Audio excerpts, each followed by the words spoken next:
necessity. Director of the National Democratic Congress's International Relations Directorate, Alexander Segbefia, speaking on TV3's New Day, called on MPs who dissented on the party's line to go independent if they so wished. There was an apology, and in fairness, let me make it clear that it's not all of them. Many of them did what was required. But for those who didn't, it is wrong. This was one whip that was essential to make a point to the government that we say is not a listening government, but more importantly, to let our finances fall into and give the optics that as Ghanaians, we are not happy with what is going on. And our MPs let us down, period.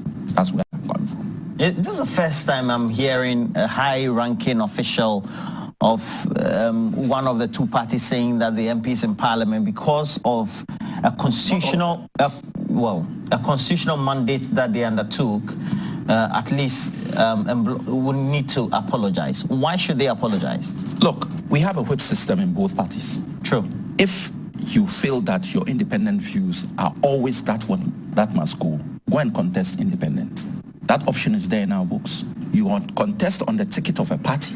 It doesn't take away your right of independence. But at the same time, you have to look at the generality. And that's why I gave you the plethora of the Ghanaian community, international community. Everybody has been saying the size of government is too much. If you have a situation where 2 or 3 ministers have moved, it was the perfect opportunity for the president to just reshuffle, align ministries, or give people different duties. Not Alex Segbefia. He is the NDC's Director of International Relations, speaking on TV3's New Day. We'll stay on matters from Parliament, this time on a controversial subject. And the minority group on the Constitutional, Legal and Parliamentary Affairs Committee say they cannot be intimidated by any group or individual and its work to have the anti-LGBTQ bill passed as law. Ranking member on the committee, Bernard Ahiafo, says the committee's report has been ready without programming by the Business Committee of the House. He also intimates that a report of the committee has been made available to the Speaker. He's been speaking to 3FM. And the proposed amendment to the bill are ready. So for now, is the Business Committee? Yes, once it is delayed. They will have to program it at their Business Committee meeting.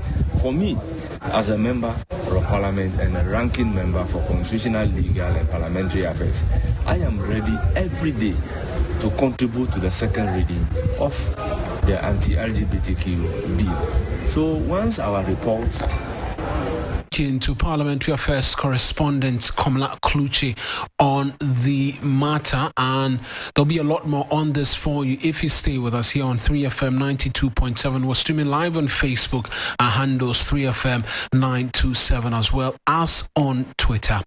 To some other stories now, because mental health advocates have lauded Parliament for amending portions of the Criminal Offences Act 1960, which makes attempted suicide a crime. The original Act 29, 1960, makes attempted suicide a misdemeanor, while a person who abets the commission of suicide commits a first-degree felony, whether or not the act is actually committed.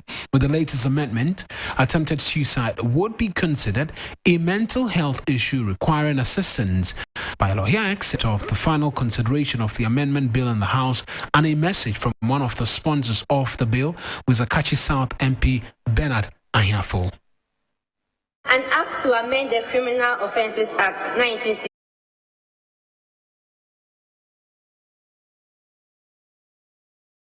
Describing it as a great step to ensuring people who have mental health related issues seek help. Professor Akwesiose is former chief executive for the Mental Health Authority.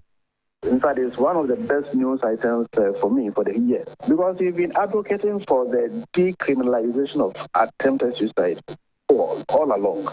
And we were getting resistance here and there, people thinking that, if you decriminalize it, it means you are giving the leeway for everybody to take his life, which was not so. And so eventually, we are happy that two members of parliament themselves championed the decriminalization agenda, and eventually you got it through. So we are really, really excited. I think it's a way forward for the country. It's a way forward for persons with mental illness because frankly, anybody who attempts suicide, the chance 93-95% are that the person has a mental health issue. And it is that which forces the person to want to take his life. And if such a person, thank God, does not succeed in taking his life, then you want to punish him. It means you want to punish him for he developing mental illness, which is just not right. That's Professor Akwesio Say. He's a former Chief Executive Officer for the Mental Health Authority. Let's get on the phone, speak to some human rights activists who've been advocating for such a move for so long. Genevieve Patterson is Country Director for Amnesty International. Many thanks, madam, for speaking to us this afternoon. Great news for you as rights advocates here in the country. Talk to us about the importance of this decriminalization of attempted suicide. Yes, so thank you so much for this opportunity. Forgive me for the noise. We're moving office, so there's some renovation going on, and Unfortunately, I don't have anywhere else to sit. Yes, so this is a good step in the right direction for Ghana. Amnesty is very happy to receive that information. It's been a long time coming, and I think it will definitely have a positive impact on mental health of persons who, need access to mental health services, because this will simply improve access to mental health services. So, at least because right now what will happen is that persons will not be afraid of arrest or being prosecuted.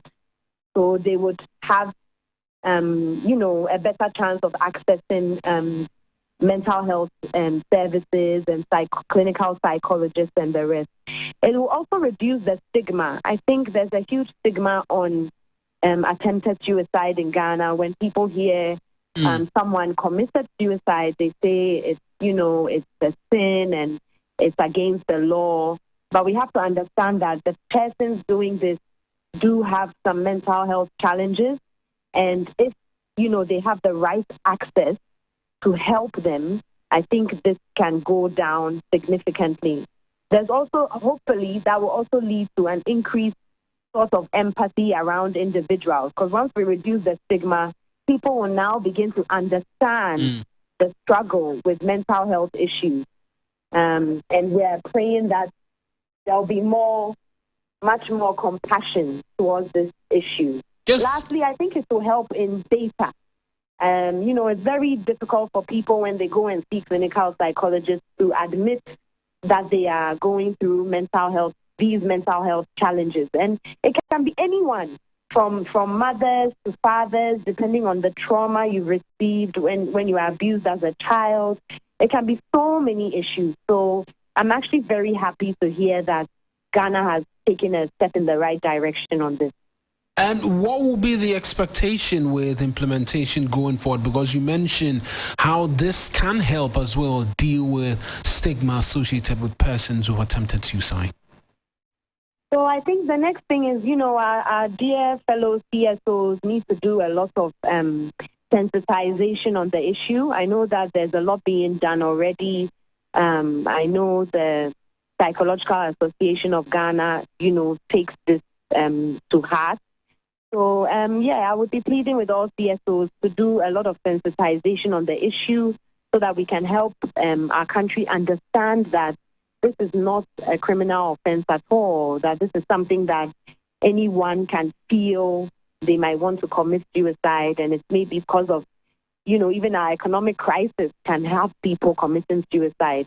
So we need to educate the public. This is maybe one way of implementation, educating the public, engaging with healthcare workers. I know some of them already understand this issue, but maybe further engagement will help in terms of creating the right access for people who have this, issue. Right then, I appreciate that you could speak to us this afternoon. Thank you. That's Genevieve Mattington. She's country director for Amnesty International. And if by any means any of these conversations on attempted suicide happens to trigger, the helplines that you can reach 050-991-4046, 050-991-4046, and 020-681-4666. Those are the numbers to which you can reach for assistance. We'll move away from this to politics now, because the vetting of presidential aspirants for the NDC is continuing today, and the expectation that it will end today. Kojo Bonsu is confident of being cleared to contest the flag bearership race of the party. He's been speaking to the media. Evelyn Tengma is my colleague. She's at the party's headquarters. She's joined us with some details. Evelyn, exactly what has Kojo Bonsu been telling you? Mawuena, he finished his vetting some minutes ago, and he told us that when he went to the vetting committee, he was asked about his tenure at the KMA and what he did at the KMA, the Kumasi Metropolitan Assembly. They also asked him about his plans for Ghana and the party as well. If he should win the presidential or the flag bearership, how he is going to rule Ghana when he becomes eventually president for the Republic. So they wanted to know his plans for Ghana and how he's going to solve the economic crisis being experienced now. And so basically, these are the areas that he was asked, and other social issues. But he would not be straightforward with the exact questions that he was asked, but these are the areas that he said they asked him. So we asked him whether he was confident that he will be cleared by the committee to contest, and he indicated that he's very convinced that he will be cleared to lead the party. And so we understand that, Mawuena, that when this process is done, there will be the balloting today. But don't forget that Ernest Kobia is also meeting the committee. Right, which was something I was coming to. He was here yesterday. His vetting started actually, but he was asked to go and come back today with further and better particulars of his documents and other information. So he is currently with the committee. So when he is done, then there will be the balloting of the numbers for the various aspirants. And so already we have some representatives from some of the aspirants, and Dr. Dufour representatives are here to take part in the balloting. And so they're just waiting. After that, after Mr. Kobia's vetting, the balloting will be done. Mawuena. Right then, Evelyn Tengma, my colleague, at the NDC's headquarters, providing details for us there. And to labor matters now, because the Trades Union Congress has given management of Suno Nasogli 7 working days to reinstate 3 union leaders dismissed from the company. The 3 union leaders were dismissed for resolving to join the Ghana Mine Workers Union to lead the workers for their negotiations. Dr. Yauba is Secretary General of the TUC.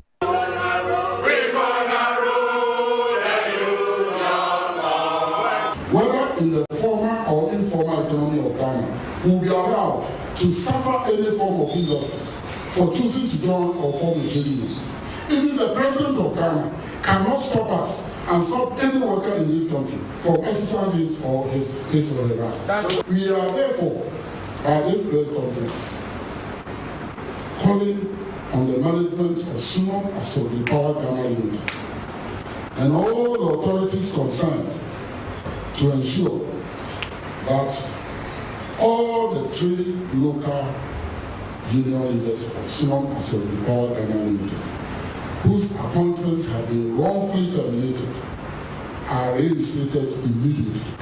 We also want to use this forum to strongly caution management of Suno Asogli Power Ghana Limited to refrain from any further acts of intimidation, fear, and panic being unleashed on our members in the company, and also stop the abuse of the rights of their employees to belong to trade union of their choice.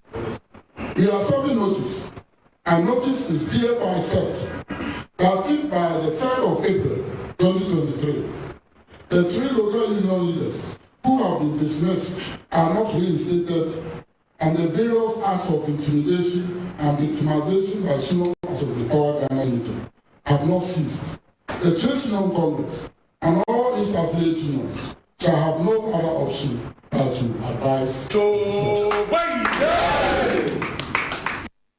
You had Dr. Yauba. He is the executive secretary of the Trades Union Congress. He's the general secretary, rather, beg your pardon, of the Trades Union Congress speaking there. We take you to the Ashanti region on health, where the Ministry of Health has engaged the Energy Ministry to connect the Siwa Government Hospital facility in the Bosomtwe district of the Ashanti region to the national grid as soon as possible to make the huge investment useful to the people of the Ashanti region. Speaking during a visit to the hospital, the Ashanti Regional Minister Simon Osei-Mensah was confident that the two issues hindering the commission of the facility would be dealt with.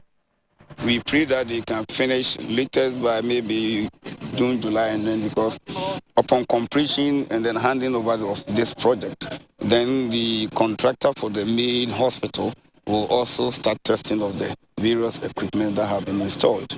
We are praying that things will go on normal, and then latest by September, and then we should be having a regional hospital at Serbia. Not always that the project is under construction. We want to see a full-fledged functioning hospital by the end of September.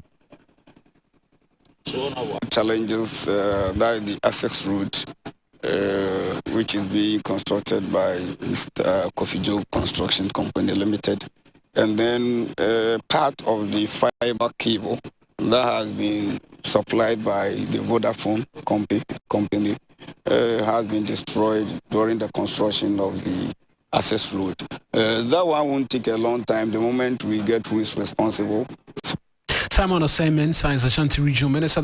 We're taking you back to the NDC headquarters just quickly before we get out of the studio. Dela Michelle is here with the very latest from the world of business. An indication we're picking from the party headquarters is that Asante Kwabea is deciding to pull out of the contest. Evelyn Tingman has joined us on phone again. Evelyn, give us details. Yes, Emma, when I just few seconds that I spoke to you after that, Mr. Kwabea was supposed to be here right after Kojo Bonsu's vetting. He came a bit late, and when he came, we understand that he told the vetting committee that he is not contesting again. He is not interested in the flag bearer race again. So he's just to address the media. He's asked that the media people set up, and he will be addressing us soon, and then we get the details and over to our listeners. Right then, Evelyn, many thanks for providing that bit of news for us. And so that's the latest coming through. Ernest Kwabea appeared to have pulled out of the contest. We'll find out a lot more details for you subsequently. I am Eric Mawuena Egbeta. A lot more news when you log on to 3news.com. Dela Michelle is here with the very latest from the world of business.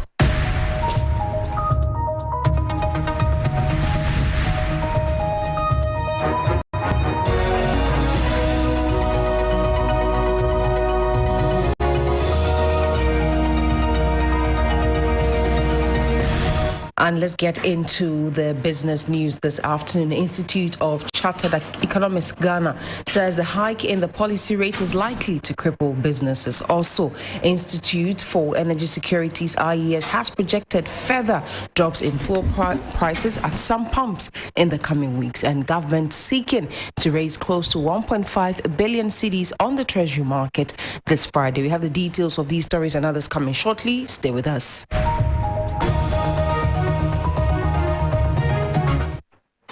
Let's now begin with the Institute of Chartered Economists Ghana, as they say the hike in the policy rate is likely to cripple industry and lead to downsizing by businesses. The Monetary Policy Committee of the Bank of Ghana increased the policy rate by some 150 basis points to 29.5% as it moves to mop up excess liquidity on the market. The latest hike is the 8th since November 2021, totaling 15 percentage points. The expectation of many analysts was either the central bank maintains or reduces the policy rate, but the bank increased it to 29.5%. A fellow of the Institute of Chartered Economists Ghana and Greater Accra Regional President of AGI, Chonam Apelu, thinks the central bank is over-concentrating on mopping up excess liquidity on the market. Inflation is not necessarily caused by the many monies in the system as we are made to believe. Inflation most at times is imported. Loans have become so high, so much so that our industries are unable to have access to credit they need to expand. And it's making issues so difficult for industries so that we have to even downsize. A lecturer at Koforidua Technical University, Felix Owusujebi, indicates the high interest rate will erode profits of businesses and discourage entrepreneurship. Government is thinking about their interest of raising revenue and then stabilizing the economy. But looking at the current economic state, I think we are not in a very good position for government to increase the rate.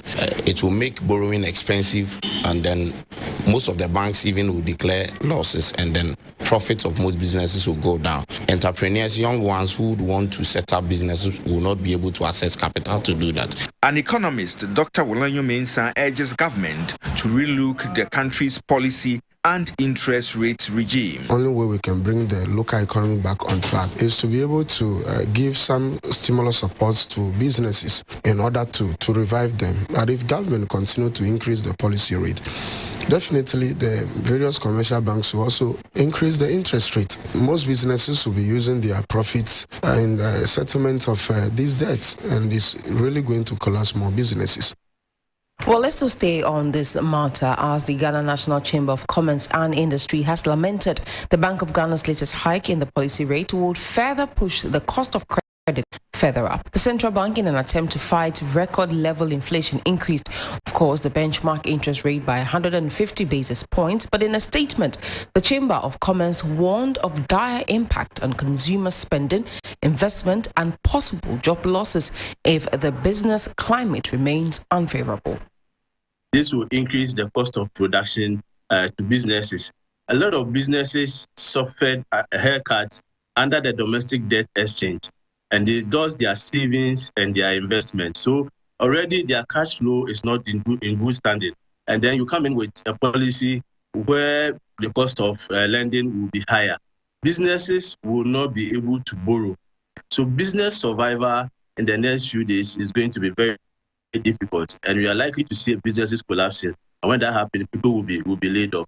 So before the policy rate was issued, we asked the central bank to at least keep it at 28%, and they didn't listen to us. The effect was going to be dire for businesses and the economy of Ghana.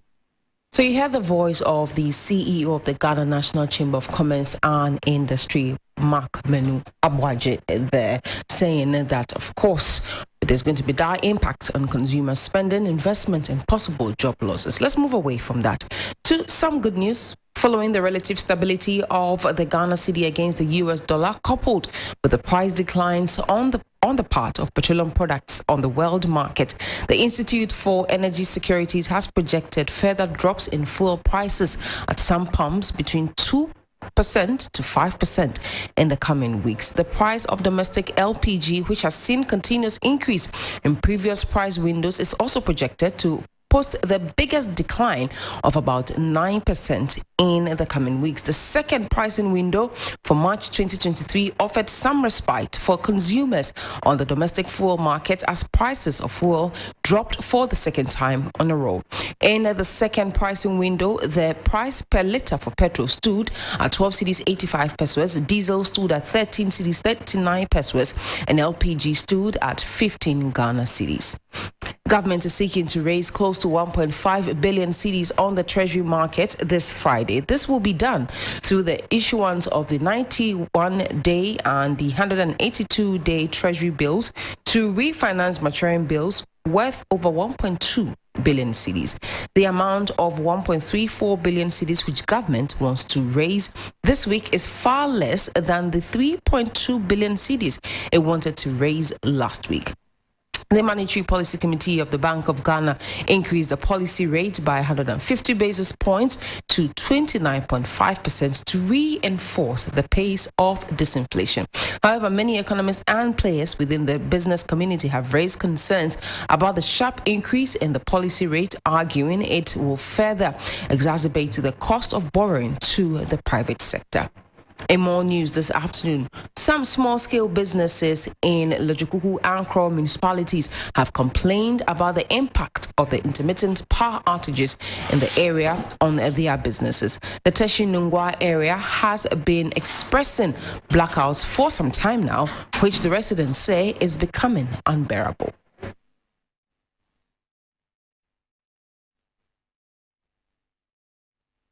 And we're bringing you that particular sound as it stands right now. Let's go to our story. Power outages in the Lojokuku and Kro municipalities have become a routine. According to some residents and businesses in the Teshi and Nungwa area, the situation is becoming a nuisance. They complain there are no announcements on when the power would be off and when it would be restored, making planning impossible. Patrick Donko is a vulcanizer who has a shop located at Teshi. He laments the impact of the intermittent power outages. As we are speaking, the lights can go off, and no one cares about when it will be restored. The machine here is powered well by electricity, but we are now using petrol. Aluminum fabrication, which is a process of cutting, shaping and extruding aluminum into a finished product, depends heavily on electricity. For a fabricator, working hours are limited due to the power cuts. If they take the lights like midnight, then they will bring it afternoon time, like 3. And if they bring it like that, we don't get time to do our job. Seth Ibaba says the situation is affecting his business.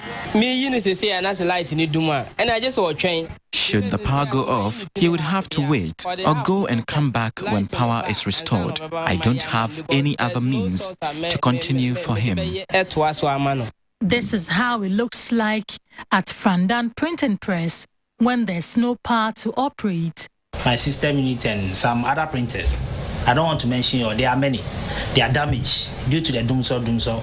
It has destroyed my air conditioning, and as we are sitting here right now, we could see that we are experiencing some heat here, and without the air conditioning, we cannot survive here. It's also prevent the customers from coming. Instead of me getting something a little to pay the one I'm working with, I have to go lost. The effects of the intermittent power outages at Teshi and Nungwa is also affecting domestic users.